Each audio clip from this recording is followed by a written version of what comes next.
I think it's time to put them in their place. I'ma have to set them straight. You don't know me, you don't know where I'm from, or what I had to do to get this plate. Hey, let me paint a picture. Everybody dissing, acting like it wasn't cool to listen. Now look at me. I say now look at me. Well, hello everyone. Welcome back to part 2 of the episode 1. Again, I hope that y'all enjoy this episode right here and knowing that it's to encourage you. So stay tuned. God bless. We go anywhere we can. It's open. I don't care what it is, a store or anybody on the streets that look like he got money. We're doing what we got to do, right? Well, this particular night, me and my buddy, so we parked the block away from the store, and we walk all the way up there and, put our gear up, our bandanas and stuff. Yeah, it was like a little Arabian, it wasn't nothing fancy, but we thought, shit, we hit 4 or 5 of them, 6 of them a night, we're good, right? So anyhow, we walk up in there, and they have it's like a jewelry store too, you know what I'm saying? And so that was what we were trying to get, the jewelry, so we went in there, and it was funny because when we walked in there was the cashier, and there was a stalker, like the guy that works there, you know what I'm saying, stocks all the goodies. Well, he's stocking some stuff up, so when we ran in there, he's kind of like in the way, so we kind of bum rushed him. He falls over the soda cans and everything, so we over here focusing on him, but we're trying to get what we got to do with this guy to get the money and stuff, so we couldn't really get to the jewelry because this dude's like sodas flying everywhere, it's all exploding and stuff. So anyhow, so I'm like, man, we got to go, bro. It's time, so we already went by. We were in there for a few minutes. We ain't trying to, we're trying to go in and out. So on the way out, as soon as we open them doors, a cop just happens to be passing by.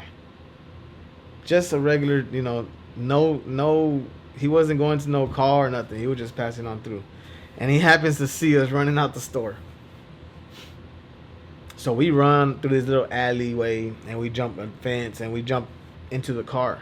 But he saw us running towards that other side, so he knows that we're on that street, So I guess he goes to the store first. But this time we were all running inside the car, and there's 4 of us. So we duck down in the car. I tell my mom's husband, he's the driver. I'm like, whatever you do, bro, don't make no sudden move. Don't do nothing. So the cop now, I guess he's coming from the store, because I guess the guy from the store tells him, hey, they robbed me. So now the cop's coming around the block, and he's going down that street. As soon as he turns the corner, I guess the guy, my mom's husband, he panics because he sees the lights, and he puts his damn foot on the brake, and the brake light comes on. Well, the cop's passing by, we're parked, and the cop's coming this way. He sees the brake lights turn on and off. He don't see no heads in the car, so guess what? He pulls right behind the car. And I'm like, hell no, I can't go to no jail.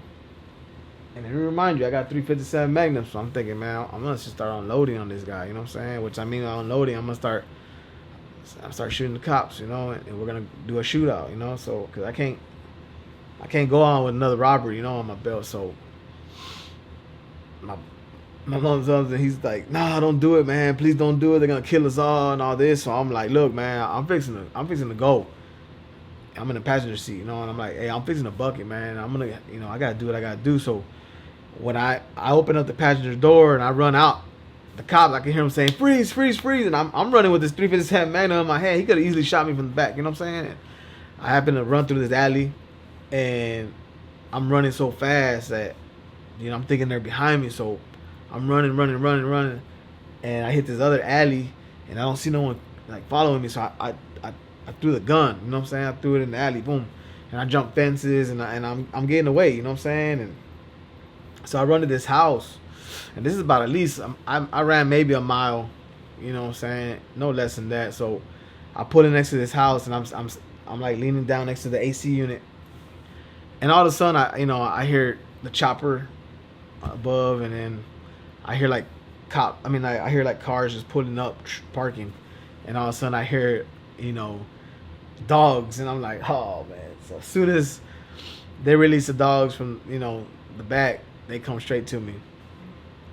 And I gotta be honest, if at that time I didn't know killing a police dog would be like just killing a police officer, you know what I'm saying? So at that time, if I had my gun on me, I know I would have shot the dog, because I wasn't letting no dog bite me, you know what I'm saying? This dog tore me up, and I thought I was gonna die. You know what I'm saying? Because them cops, they wanted to shoot me. You know, they thought I had a gun. They're all yelling, "He got a gun! He got a gun!" And this dog's attacking me, and I'm just trying to, like, you know, push the dog away. You know what I'm saying? And finally, they come get me, handcuff me, take me away. And so they get all four of us. Now this is where the turns of event happen. So here I go again on another robbery charge. And I remember going through court, and the DA looks at the robbery I have in one hand on the first case, and then he looks at this other one I got. And I remember him walking up to me, and he looks me dead in the eye. He says, "You know you're going away for a long time, right?" I said, "We're not gonna let you free. You're gonna spend all the days of your life in prison." And I was like, "Well, come with it," because they trying to give me 60 years, sign for 60 years. I'm like, shit. I slapped the paper right back to my attorney. I said, "You do 60 years. We're taking this shit to trial." And I fought that case for a year and a half. Nah, I take that back. About 14 months, I fought that case in the county jail, San Antonio, Bexar County Jail. And it was in that time frame that, you know, when you realize that you're fixing to do some time, you need to prepare yourself mentally, physically, and spiritually. At that time, spiritually wasn't my thing. I wasn't really a religious person at the time, you know. I mean, I did believe there was a higher power, but at that time, I wasn't really all deep into it. So what I did was, I got my mind right. I wanted to learn how to read and write, you know, because I already knew that eventually I was going to be writing letters. I'm going to have to know how to read letters, and, you know, and so I started reading books, and it was tough because, again, I didn't even know the word duh. I didn't know how to pronounce it, you know what I'm saying, or just little simple words, you know. I was always one that, when I was in school, you know what I'm saying, they would call me to, you know, to read, to pick up on the next chapter or whatever, and I would struggle, you know what I'm saying, and people would laugh at me. And I used to get upset, you know what I'm saying, and I remember when I was doing homework, you know, my mom would sit there with me, and no matter how much she broke it down to me, I could never get it, you know what I'm saying, and I used to remember she used to make this sound, like, she used to be like, oh, like, you know, like, and I used to be like, Mom, don't do that, you know what I'm saying, like, I'm trying, you know what I'm saying, and my mother she was patient with me, you know what I'm saying, she loved me, she always wanted me to do good, you know, and but she showed me manners, you know, she showed me what respect was and how to give it, how to receive it, like, don't ever take no bull crap from anybody, you know what I'm saying, but always be respectful, you know, don't ever ask for trouble, but if trouble comes, you better be in defense mode, you know, and so anyhow, when people used to laugh at me and stuff, you know what I'm saying, over the little easy words that you could say, I finally say, you know what, I'm never gonna say anything again. I told the teacher, hey, if you ever call me out again, I'm gonna make a scene. It's not gonna be nice. So don't ever call my name out again. I used to remember when when guys in the class would laugh, oh yeah, you better believe that after school we're gonna fight. With the females, well, guess what? Hey, look out, big sis. I need you to go handle this for me. But anyhow, like, that's the kind of person I was growing up to be, you know. I always wanted to be respected, you know what I'm saying? Because I was always given respect, and I deserved the same back, you know. And if I didn't get it, guess what? Well, I'm going to make sure I get it, you know. So anyhow, all through that 14 months, my mom would come visit me. I believe it was Monday, Wednesdays, and Fridays. She was always there. Business were long. It was behind the glass. And she would come see me, and I knew every time, the very beginning of the whole conversation was, you know, her crying because she see her son behind bars, you know what I'm saying? And it was hard for her, you know. And it was hard for me because I couldn't shed a tear, right? Because I couldn't take that back to the wing, right? But this was my breaking point. She brings my baby sister with me. Her name's Sabrina, 5 years old at the time. And this little girl, like, when she was born, she changed my life, you know. I started doing good at one time, and she loved me because I was always there for her, you know what I'm saying? So for all them 5 years, that's what she remembered me as. So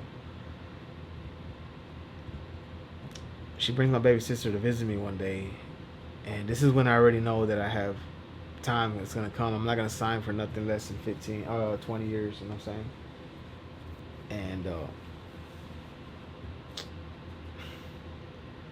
we're having that conversation, and in the very end, I get up to leave because my visit's already over, and something just tells me to look back, you know what I'm saying? And I look back, and I see my mother holding her by the hand, taking her away, and she turns around, and this look right here, I'll never forget. She looks back, and she waves by at me, you know what I'm saying? And it was a wave, like, telling me, like, I'll see you later, you know what I'm saying? I know you're going away. It was hard, you know? And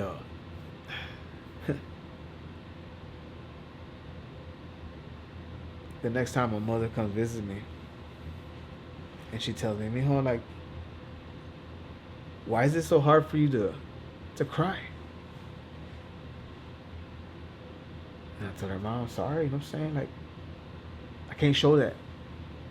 You always told us to be brave, right? Be strong, right? Well, this is what I have to do. You know, I don't want to show anybody that there's nothing weak about me, because there's not. And yeah, I walk on that jail cell or that pod or that prison, and it was always about, you know, showing where you stood at, you know what I'm saying? Because there's no free rides. What I mean by free ride is that you ain't just gonna walk around thinking like you ain't gonna put in no work. You know, if you're somebody of color, you know, you're gonna be part of that color, or you're gonna be part of a organization, you know what I'm saying? And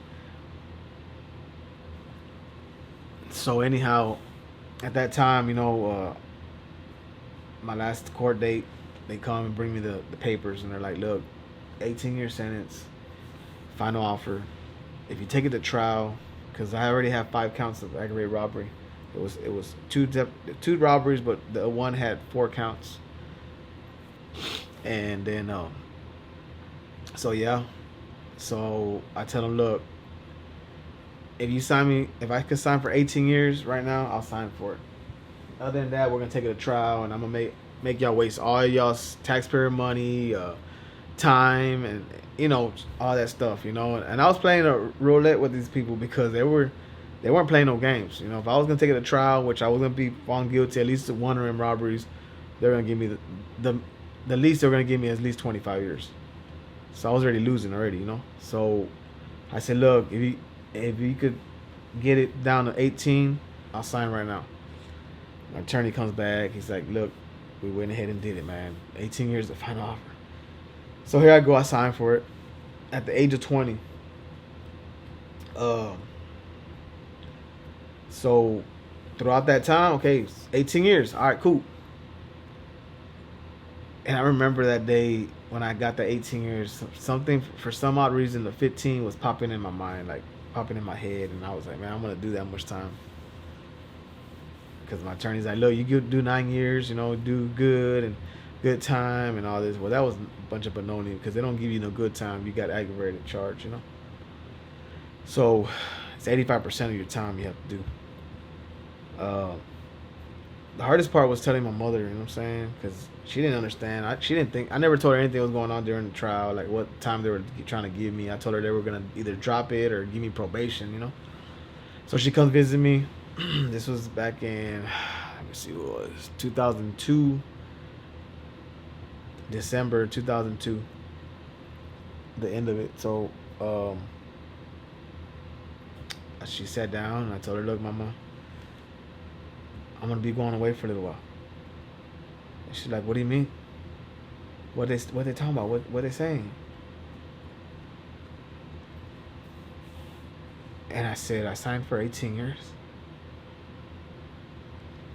Yeah, the look on her face was was heartbreaking.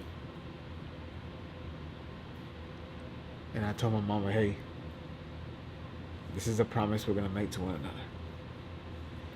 If you promise me that you won't give up, I promise you I won't.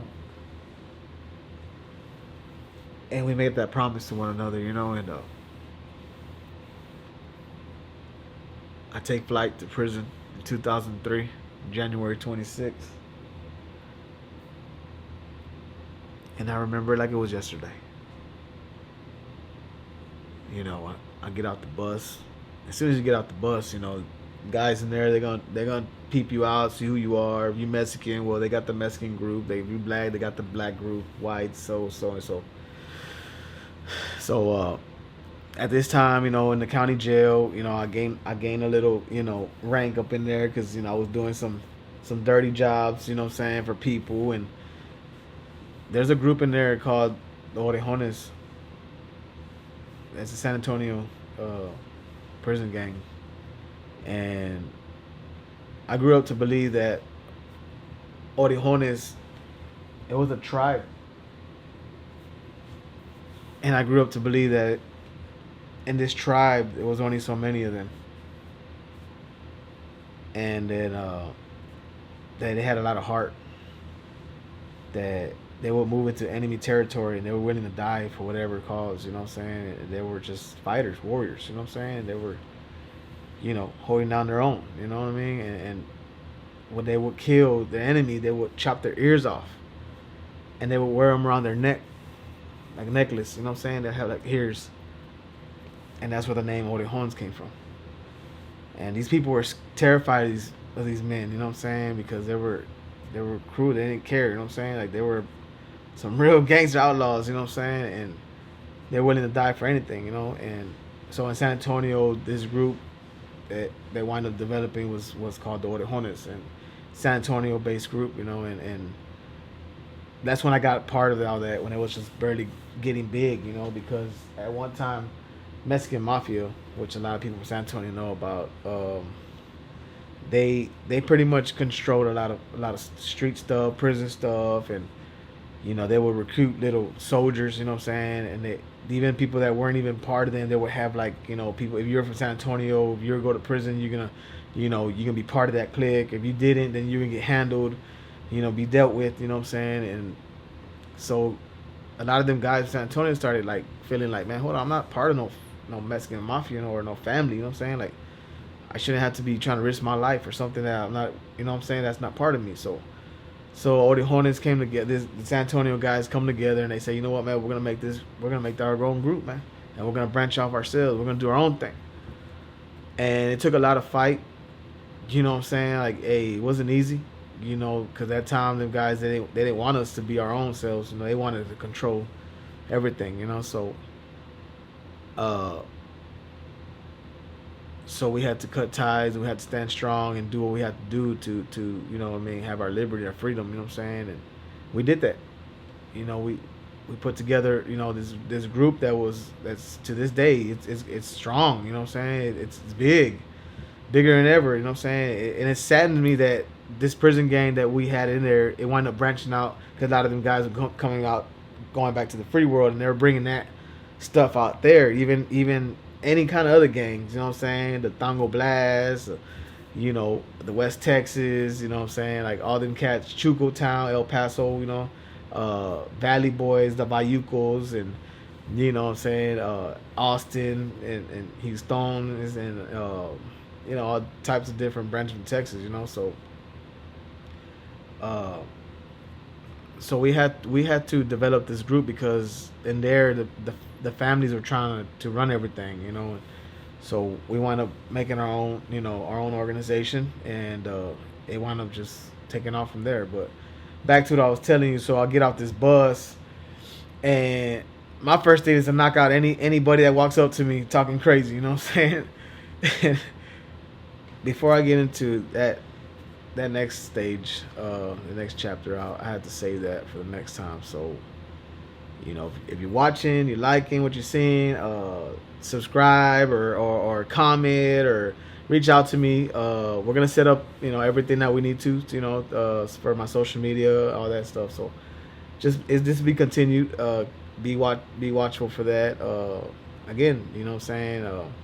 This is a new beginning. Again, I'm gonna tell you a lot. I encourage y'all to tune in next time. All right. Thank y'all. Peace out.